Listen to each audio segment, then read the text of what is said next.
अस्सलामुअलैकुम, welcome to my YouTube channel. आज हम पढ़ेंगे first year commerce accounting chapter number 1 introduction का पार्ट बी। इसका फर्स्ट पार्ट हमारे चैनल पर अपलोड हो चुका है और आज हम इसके अंदर पढ़ने जा रहे हैं अकाउंटिंग के बेसिक कॉन्सेप्ट। आज हम पढ़ेंगे अकाउंटिंग के बेसिक कॉन्सेप्ट। इसमें नंबर 1 पर है हमारे पास बिजनेस एंटिटी। अब इसकी डेफिनेशन दी गई है, ज़रा हम रीड कर लेते हैं। Under this concept, it is essential that business organization is separate, it distinct from its owner or proprietor. अब इसमें कहा जा रहा है कि जब कभी भी कोई भी बिजनेस स्टार्ट करें तो वो इसके अंदर एक सेपरेट एंटिटी होता है और एज अ बिजनेस ऑनर इसको हम सेपरेट एंटिटी कंसिडर करते हैं। दोनों को हमने यानी बिजनेस और ऑनर को अलग अलग जगहों पर रखना होता है। ठीक है, अब नंबर 2 पर है हमारे पास यूनिट ऑफ मेजरमेंट। इसमें देखते हैं क्या है। In the accounting process money is used to express fact and all relevant details about the business.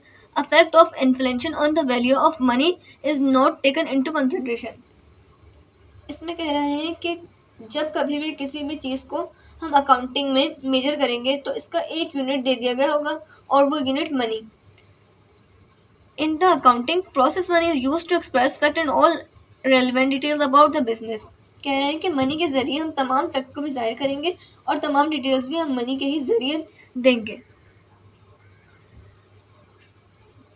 Number 3 पर है हमारे पास going concern. In almost all cases, the accounting system will treat the value on the assumption that business will continue operating for an indefined period of time.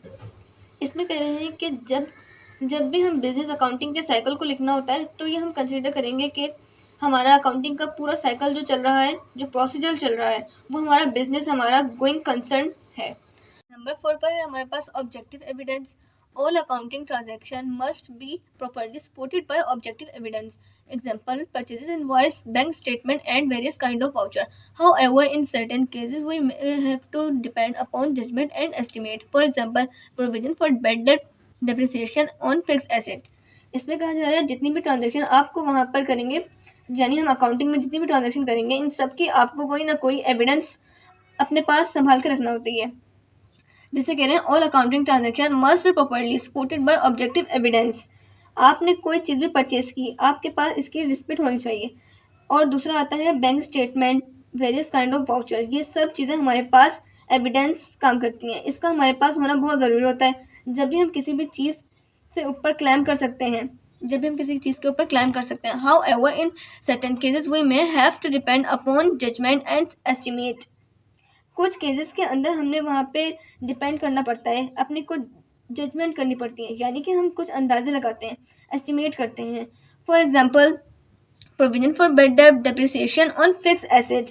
ये procedure और bed debts क्या होते हैं, लेकिन ये डेप्रिसिएशन क्या होते हैं, ये हम आगे भी पढ़ेंगे। लेकिन जो हमारे बेड डेब्ट्स होते हैं वो हमारे हमेशा कैलकुलेट होते हैं। रिसीवेबल क्या होते हैं कि जब कभी भी कोई भी चीज़ सेल करती हूँ लेकिन वो चीज़ कैश पर सेल नहीं करती हूँ, अक्रूवल बेसिस पर लाइक मैं अपनी कोई चीज़ भी सेल करती हूँ और उसकी पेमेंट जो है वो मुझे कुछ साल के।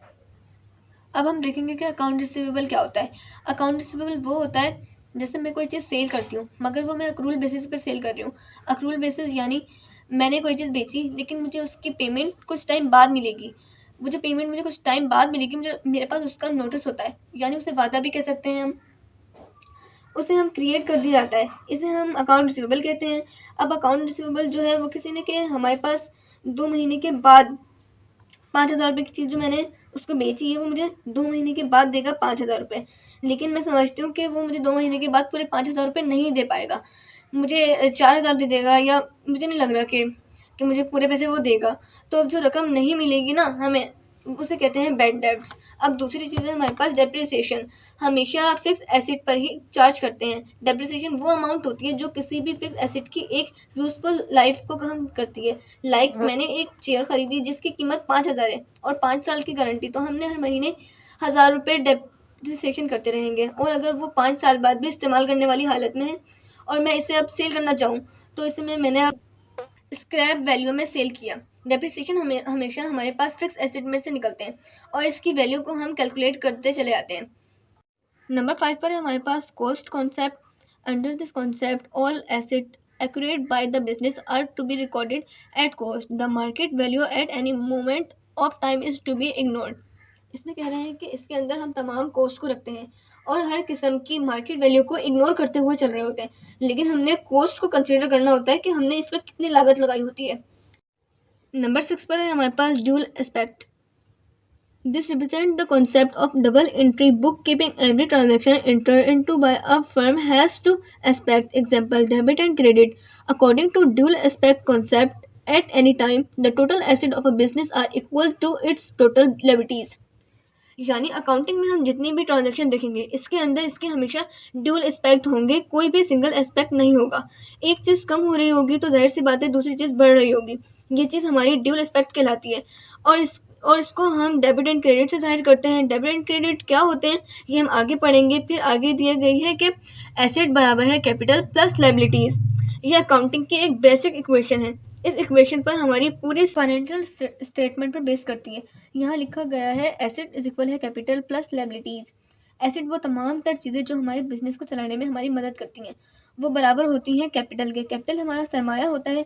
और लायबिलिटीज़ वो तमाम चीज़ें या वो तमाम क्रेडिट जो हम दूसरे लोगों से लिए होते हैं, जो लेवल हैं पे करने के लिए। अब ये जो हमने पढ़े हैं अकाउंटिंग के बेसिक कॉन्सेप्ट के 6 पॉइंट, उम्मीद करती हूँ कि आप लोगों को ये 6 पॉइंट अच्छे से समझ आया होगा। अगर आपको मेरी वीडियो अच्छी लगी है तो प्लीज़ लाइक और सब्सक्राइब ज़रूर कर दीजिएगा। अल्लाह हाफिज़।